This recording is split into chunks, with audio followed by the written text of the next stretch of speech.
Hi, I'm Rodrigo Serrano. I'm one of the TTLs of this project. And as many of you know, poor people are vulnerable to many shocks. And there are two types of shocks that are particularly important for the poor in Latin America and the Caribbean. These are the ones that have to do with crime and violence and with natural disasters. And Honduras is a country that epitomizes these two types of vulnerabilities and brings really this problem to sharp focus. It's the country with the highest homicide rate in the world, and it's also highly vulnerable to natural disasters. In terms of crime and violence, about 10% of its GDP is what represents the costs of dealing with crime. In terms of vulnerabilities, it's estimated that it loses about 12% of its gross fixed capital formation every year. Unfortunately, what we see is that these two types of vulnerabilities often overlap at the local level. The communities that are more prone to crime and violence are usually more prone to natural disasters. These are the steep slopes or floodplains where you usually see the poorest living.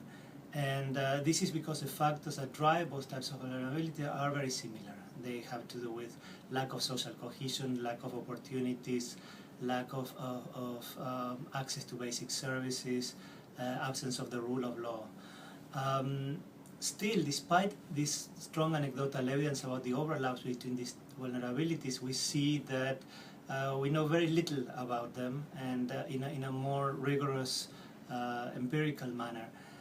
Fortunately, the good news is in the bank portfolio there's a unique opportunity to really tackle this issue in a original way. We have currently 3 projects, one managed by the rural team on land titling, one managed by the urban team on disaster risk management, and another by the social development team on crime prevention, that all of them work at the municipal level, and all of them overlap in one municipality of El Progreso in the north of Honduras.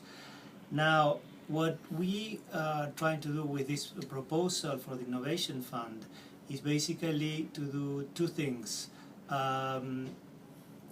Understand better the problem, have a better diagnosis of the linkages between these types of vulnerabilities, generate georeference data related to physical, socioeconomic, and gender vulnerabilities to crime and natural disasters.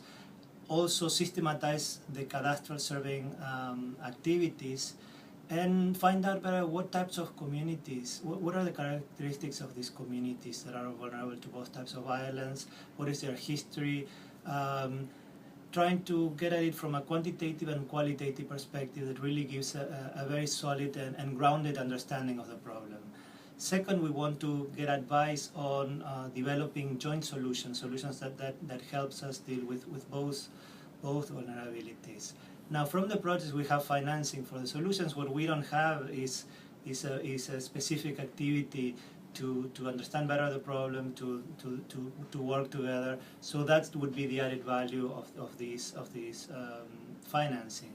And a final sort of added value is that these 3 sectors that we're collaborating on this proposal are part of the new global practice on urban, social, and rural development, and this probably will provide nice lessons for the next stage of our joint collaboration.